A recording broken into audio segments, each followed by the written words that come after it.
Hello, and welcome to Sales TV, where we break down the moments that matter in modern sales and leave you, our audience, with at least one thing that will improve your performance. So today's episode is all about the critical step up from seller to sales leader. What changes? What catches you off guard? And how do you lead when it's no longer just about your number, but your people? So before we dive in, let's take a minute to introduce ourselves properly and why this conversation, of course, matters to the both of us. Would you like to go first, Volker, or shall No, I thought you introduced me, but no, you go first. You as a host. Yeah. So a little bit about me. So I first entered the world of sales back in 1993 when I was selling Kirby vacuum cleaners. About 7 years doing a bunch of different sales roles, selling to kind of, consumers, Mr. and Mrs. in their homes back then, from Kirby to double glazing. But I finally broke into business to business sales around the year 2000. In fact, it was May 2000. And I really thought I'd made it. But 6 years later, I'd finally kind of figured out what I needed to do in order to be successful consistently. That switch finally went in my mind, and I realized, I needed to care more about the value that I was delivering rather than, whether or not my customers liked me. Anyway, fast forward to today, 25 years in B2B sales, 12 or so years in leadership. And now I've developed a methodology that helps both salespeople and sales leaders develop conversations at scale with their target audience, a social-led approach. But anyway, enough about me. Volker, let's hear from you. Yeah, I was just thinking, how long have I been in sales? If I can top it, but I can't. So you clearly must be older than me. Well, similar ages, maybe. Sorry? We've got to be similar ages, no? I don't know. I'm 48. I'm happy to talk about that. Okay. Well, I'm 51. Yeah. So you probably have about 3 years more experience than me. I mean, in Germany, you go to university much longer. And if you're like me, you go to German university first and then come to the UK to finish your degree. But that's maybe for a different episode. So I started in sales, actually. So I was just thinking about that. Probably in 1999, when I dropped out of German university, funny enough, I did an internship with HP in sales and really, really enjoyed it. But then I went back to uni and properly entered sales in 2004 in a telemarketing role. So 2 hours call time, 100 calls a day. That was my target. Smashed them. Earned shitloads of money in my first year. I always say that, not to brag, right? But I was on 18K base or 17K even at the time. My OTE was 26, but I earned over 40 grand in my first year. So clearly I was doing well, which was great. So I enjoyed sales. And like most people, I never really wanted to go into sales, right? It wasn't like I went to uni and went like, oh, when I finish, I'm going to go into sales. So I just fell into it. So I moved through the ranks, B2B sales, advertising technology a lot. So tech sales, SaaS sales, led teams all the way up to CRO roles. And if I say retired, I didn't quite retire, but I went self-employed in 2019. Not to retire, but to focus more on sales leadership development. So I'm now working as a sales leadership coach, executive coach, mentor, and work as a fractional consultant. So working with start, scale-ups to help them with their go-to-market strategies and what they're doing. What's your secret? Sorry, we just got a message there. Thank you, Ayesha. I much appreciate that. You don't have to say that I'm looking younger than Alex, but I'm sure she was talking about me. So. She must have. Or the person in your background, right? So I'm now working self-employed and enjoy that much more. Helping others, supporting others. That's really where my strengths and my passion lies as well. Nice. And we met. It feels like we met maybe 3 or 4 years ago, Yeah, it around was that time. just during lockdown. So, I mean, we can go by doc years because Arnie is 3 years now. So it must have been 3 to 4 years ago. So for everyone wondering who Arnie is my little miniature sausage dog. Yes, But I only have one, whilst you have, you have a 6. whole. I have 6. Yeah, that's right. We were talking tattoos and sausage dogs, Yeah, if I recall. that's You, right. I think you'd had recently had a tattoo, or you were considering a new tattoo. We'd Yeah, I done mean, a post about let's talk sausage. tattoos. Yeah, You can't see any. You can see the ring here. yeah. There we So go. in 2020, I could take my shirt off now. In 2020, That'll be a different show, Volker. I know. It's a Chippendale sales show. Yeah, yeah. If only.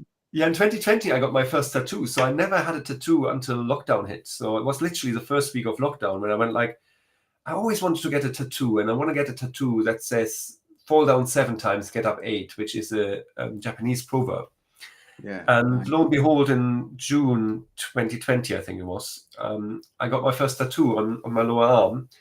And I then, yeah, if I say the rest is history, I got a mandala here, and then I'm covered now, basically. So, Yeah, and within 5 years, I'm completely covered, and I run out of space now, and I don't know what else to do. So, yeah, yeah, and I don't want to do my neck yet. So maybe that's next. But yeah.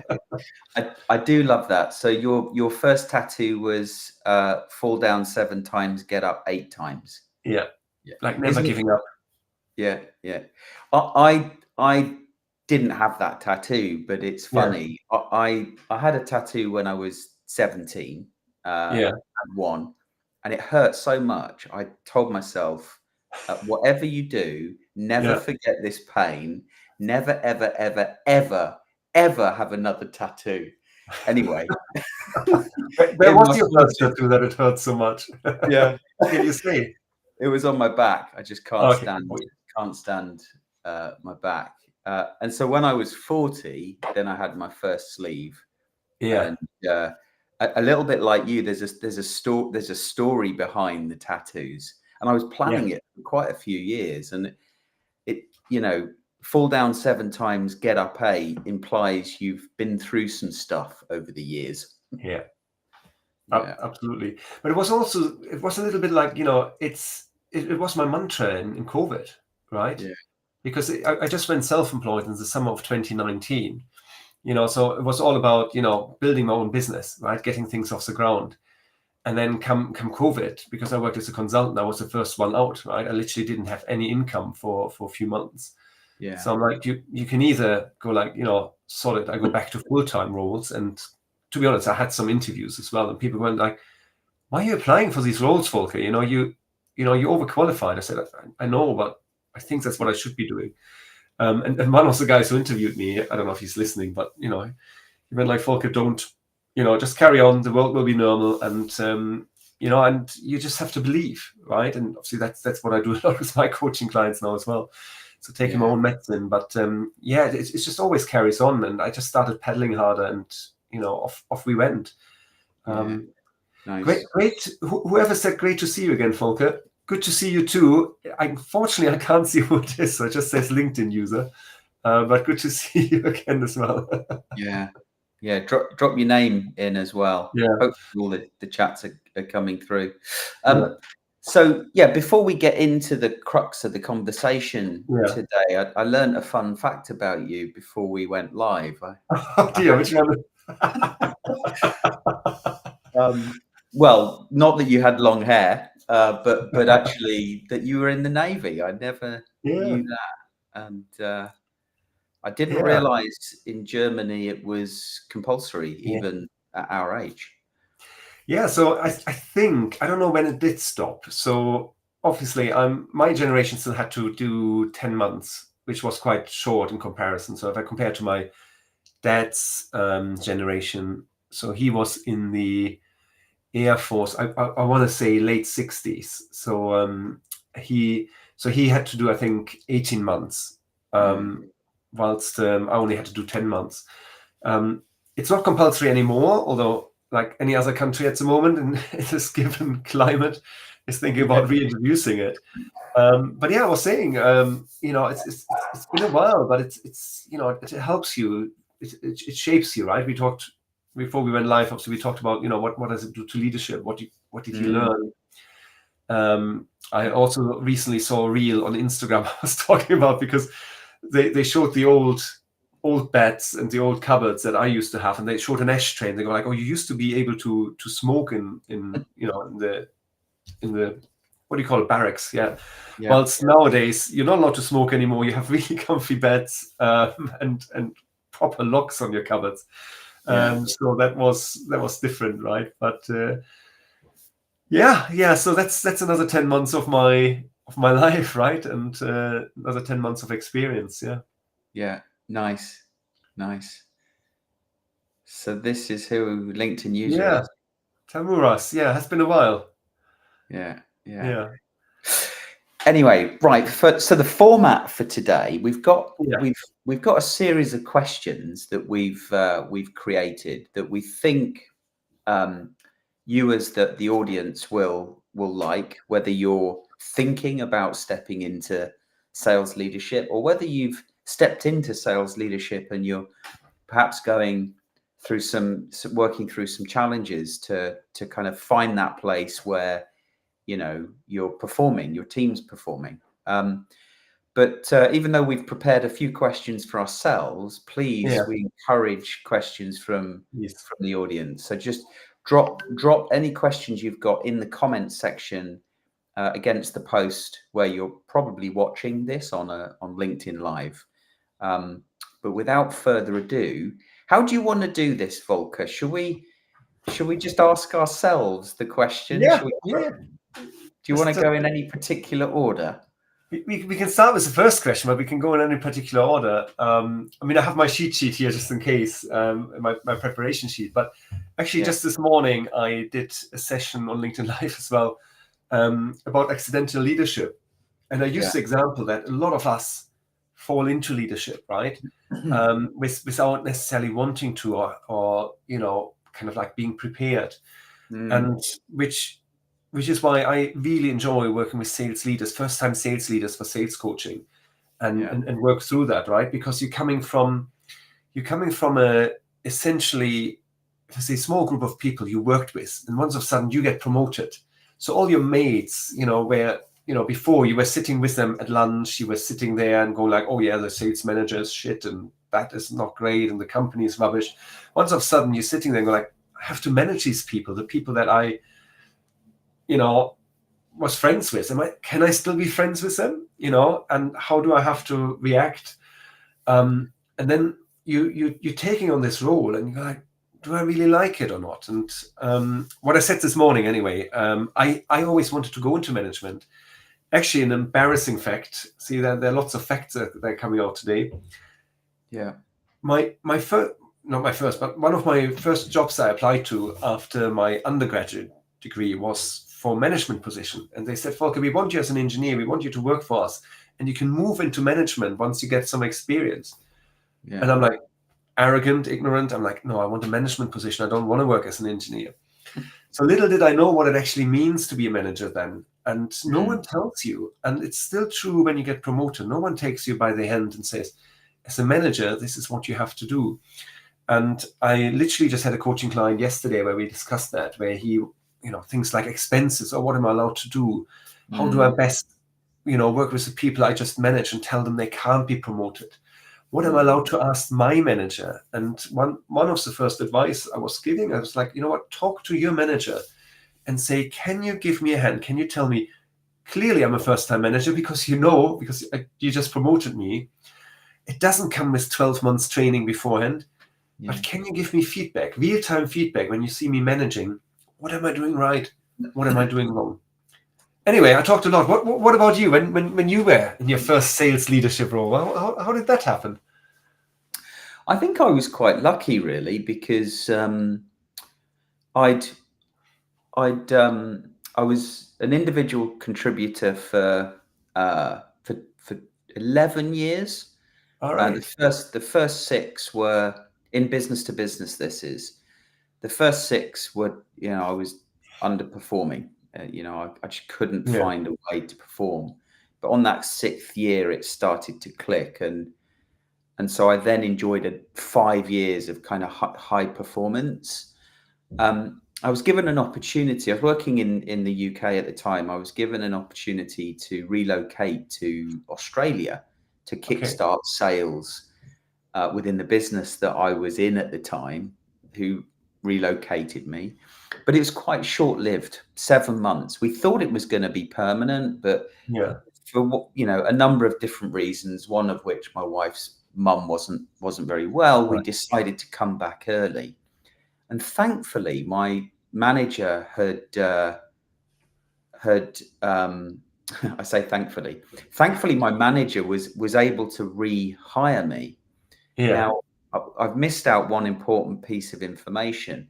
Before I left for that role, because I had to move under a different manager, I said to my boss, if you let me go, I'll do 2 things for you. I'll hit my number before I leave, and I'll hire my replacement. And so he Right. was like, okay, deal.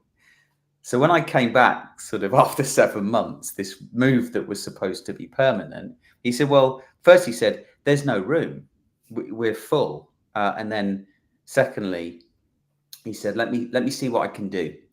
And so he created a role for me to move into a management position to run Yeah. the enterprise team that I was in. And I was quite lucky because I considered him a mentor. And so, he not only promoted me, but he worked very closely with me to help me transition. And it took me about 2 years, I'd say. It took me Yeah. about 2 years before I started to feel comfortable as a manager, but aspiring leader. I really did want to be a leader rather than a manager and try and Yeah. inspire others. But yeah, it took me 2 years before I started to feel like I was actually making an impact and helping others. Yeah. So, question: What was your biggest shock when stepping into a sales leadership role for the first time? Yeah. So that's the first question, right? The first official question, which kind of we We've just only answered, got right? there. It's only taken us 18 minutes. No, but it's we already talked about it more or less, right? I think Yeah. the biggest shock is shit. You have responsibility once of a sudden, right? You're managing a team of friends, and of course you have the responsibility for a bigger target. What normally happens, and what you explained, and I'm not saying it was the case with you, but you alluded a little bit to it as well. Really good ICs, individual contributors, right? Mm, They're good in bringing in sales, in bringing in the money. That doesn't mean they're good managers or leaders, right? yep, And 100%. if you say it took you 2 years, because once of a sudden you're like, my target and the team's target. Mm, How do I split my time? And then ideal case, and I know it's not always the case, often it isn't, you keep your target. On an ideal case, you don't keep your target, you just have a team target and you just manage people. But often you keep your target and get more responsibility at the same pay, and maybe yeah. you get some commission on top for the team's target. So then when it comes down to hitting your own target versus hitting the team target, you have to decide, right? Mm, You might just go like, oh, I prioritize my own target, and good for me, you don't have time to coach your team, right? So you get someone external in and say, I need someone to coach my team because I have my own target and I have my team's target. So I think that's the biggest shock for most people, and it was certainly for me. Although yeah. I've been lucky, my first sales leadership role was actually, or my first management role, I should say, was managing a marketing lady. Mm, So we moved into that role. I managed her, later on got a salesperson. So I gradually grow the team. So I wasn't like promoted out of a team to lead a team. So I could kind of cut my teeth a little bit, with just 1 or 2 people to manage, and which was quite nice. It was a very small team, and but I think that's the biggest shock, really. yeah. Yeah. Should I ask you the next question then, or how does it work? Well, I was gonna have a little go at answering that question Yeah. too, but before Yeah, I do, exactly. Yeah. So what was yours then? Sorry. Yeah. I just wanted to shout out to Susan Brown. So Yeah. true. Sorry. Why promote the best people to a Yeah. people manager? Yeah, it's Yeah. go on. So if I can answer that quickly, I think we think we have to promote the good people, right? And we have to show them career progression if they want to or not, because we're afraid to lose them. Rather than having an honest conversation and say, actually, do you want to be an IC or do you want to be a team leader? Because for the company, sometimes it makes sense to leave them just as an IC, bring in the money and you promote someone else in as a leader. But sorry, so what was your biggest shock then? Yeah, well, sorry, and having a Yeah. strong leadership there to make that decision, because it's not always the right thing to do, which is promote the best performer in the team. Yeah. Just one of those things that happened years ago. But I think we agree it's not necessarily the right thing to do. Yeah. I think my most difficult challenge was tackling underperformers. So Yeah. I was literally one of the first tasks I was given as my boss promoted me was to get rid of one of the team for underperformance. What made that very difficult is I'd recommended him. He was, you recall I agreed to find my replacement. I actually recommended two people, and both of which he hired. One of which I had to ask to leave when I was promoted. That was hard, very hard. And the other was someone else who was a peer for many years, who'd been a high performer like me as an individual contributor. I was asked to have a very tough conversation with him about changing the way that he worked and adapting to our new go-to-market strategy. And he didn't want to change. And he decided, well, I'm sorry, I am the way I am. So if you don't want to accept that, then I'm leaving. And thankfully, my manager knew him very well, and it was a collaborative conversation. Ultimately ended in a mutual agreement. But nonetheless, it was very tough as a junior junior leader to do that. And to be honest, I think because I'm coaching a lot of people around that, the first time you need to let someone go, particularly if you're close to them, right? If they're a peer or someone you might have hired yourself and you made a bad hire, which happens. Letting someone go the first time, I mean, even the second or third time, it's never nice. It's never easy. And my piece of advice is don't make it personal, right? It's not about the person. It's about their performance. Yeah. It's, you need to turn that switch, even if, it is your best friend, someone you recommended in, you never know, right? If it doesn't work out for them, it doesn't work out. And if the numbers are not there, sorry, but it's nothing personal. Yeah. And honesty about the performance is the best policy. Yeah. Don't beat around the bush, like have these performance reviews, back it up in an email, make sure you speak to HR, make sure you speak to your manager, make the right decision, and make it early as well, right? I see that a lot. Oh yeah, that person recovers another 3 months, another 3 months, another 3 months. That person never recovers. I think as long as there is clarity there and clear direction, and there has been throughout, then and it then becomes clear that individual doesn't have what it takes, isn't willing to adapt, then have that conversation early. So Susan, thank you again for this question. What's the biggest mistake sales managers make when leading a team? Now, I've got one for you. You go first. The the mistake I made was thinking that I could get everyone in my team performing at the same level that I used to perform at, and literally riding shotgun on every deal across the team until I I was burning out, basically. Yeah. But I just had this belief that I could achieve that, and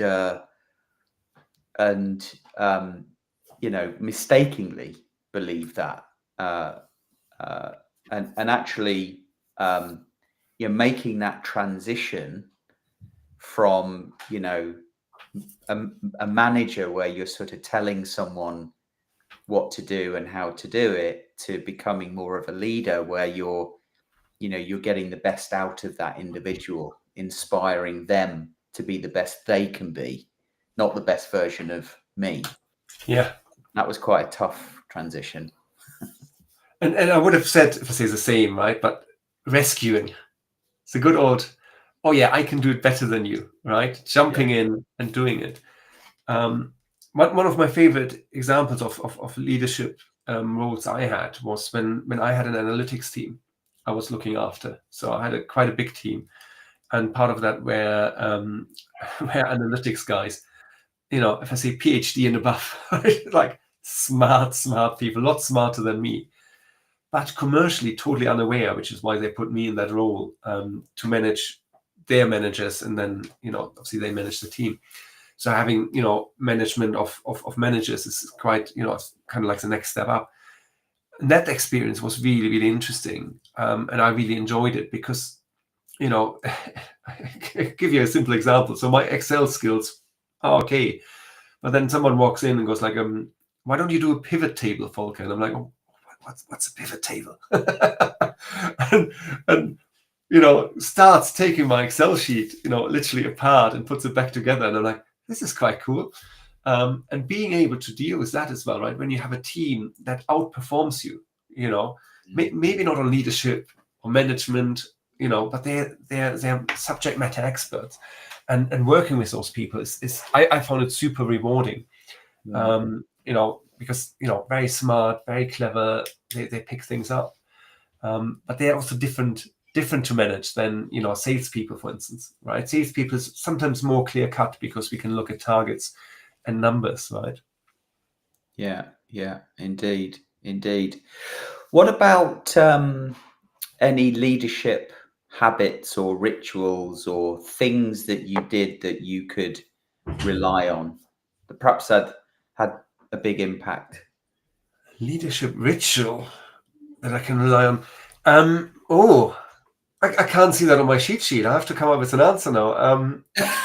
Number 7, isn't it? Number 7. I've changed the wording slightly. Did you? Yeah. Without looking at my cheat sheet, I think first of all, I mean, I'm a big advocate. Anyone who knows me of emotional intelligence, which for me is a great toolbox, if not the biggest skill you should have as a manager and leader. Relationship building, empathy, conflict resolution. I mean, AI, emotional intelligence, covers it all. It's so important. So as a skill, that's definitely my go-to. I've always been a lenient manager. I mean, I use that example, and I don't know, I'm going to look at the cheat sheet in a minute when you answer it your way, but I once had a lady, and she came up to me and she was like, mind you, this was pre-COVID. We were all working in the office. Her commute was probably about 45 minutes to an hour. And she came up to me and she says, Volker, can I leave 15 minutes early? I need to pick up my daughter from school or, play group or whatever. And it only happens once a week, she says. And I said, no. And then she looked at me. Yeah, wait. There's a caveat. I said, no. And she looked at me and I said, you have to leave at least 30 minutes early. I said, you cannot take the risk of actually being late for the pickup of your girl. I said, there's no way, you only want to have a 15-minute buffer, right? Get half an hour, leave early if you want to. And she goes like, oh, don't worry, I make up the time. I said, I don't care as long as your figures are there, right? Yeah. As long as you perform, you can leave an hour early. I don't give a shit, quite frankly. I'm not someone who sits there with a clock, right? So I think she made it to every pickup. And she also tried to make a point of sending me an email every night. She was leaving early, and I'm like, stop that, right? There's, I don't need that. For me, it's important you put family first, because if people put family first, and then they're happy in their private life, if you like. I mean, not that I can sort everybody's private life, but they perform better at work. 100%. You're showing you care. You're empathizing with the problem or the situation that she's in, and I'm sure you had a much stronger relationship with her, and she performed better as a result, as you say. Yeah. Yeah. Was that the right answer? No, actually, I put something else down. But what is your go-to? Well, there were quite a few things. I enjoyed giving feedback regularly. I love, and I still love to this day, brainstorming through problems, challenges. I do it a lot with my two sons, who are both in B2B sales now, and really Nice LinkedIn post. doing that. I was big on lead measures and defining the behaviors that we needed to follow as a team collectively, in terms of improving kind of the probability of our performance. But I was very inclusive with the team. And I used to love little sayings like, I'd often use the term, I'd often talk about Luke Skywalker and his mission to blow up the Death Star. This quite big mission with so many distractions, like spaceships trying to blow him up as he's trying to blow up the Death Star, and the importance of staying on target. And whatever happens, stay on target, whether that's stay on target of your, within your go-to-market strategy, or the deal you're running, or the stakeholder that you're trying to build a relationship with. So whether that went down well or not, I'm not entirely sure. I don't know if any of my old team members are perhaps watching this and they remember that. Hopefully it's a fond memory and not a traumatic memory. I like that one, because you need to have that overarching goal, right? That Death Star or whatever it is, right, in front of you. Yeah. I'm not good with movies, so I'm not going to even try to attempt to make a joke around it. But whatever you have, right, have it in front of you. Remind yourself daily about it, right? You remind your team why you're doing it. I once had a team, not joking. It wasn't actually that long ago, but I printed out posters, to motivational posters for them to actually start working on acting more like a team. It was a nightmare to manage them, quite frankly. I hope they're listening. Probably know who they are. But yeah, sometimes you just wonder, right? You just wonder. So we're a little over time, and it is a great conversation. I think we could go on and on, but let's. We only got started. This was 2 questions of my cheat sheet. I know. And apologies for kind of bringing us to a close, but no, that's okay. We're half an hour in now, or just over. Let's jump to our final question. Okay, so I know where to look. Then we can wrap things up. There we go. What's the biggest myth? So in your mind, what's the biggest myth people believe about what it takes to be a great sales leader? I already mentioned that, right? That the top biller automatically makes the best sales leader, right? And I mentioned that earlier. I think that's probably the biggest myth. Enabling others, not outperforming them. So you have to be humble and empathetic, and you have to almost take a step back as a manager. I always say that the boat rises with the tide, right? Like, if everyone performs, everyone does well, and it takes the manager up with it. And you're the captain of the boat, right? You're not the one, I don't know, rowing in the boat, or you're not the one putting coal on the fire, whatever analogy you want to use. And taking that step back and trusting the team. Again, it comes back to emotional intelligence, building relationships. Having that trust in the team, I think, is important. Yeah.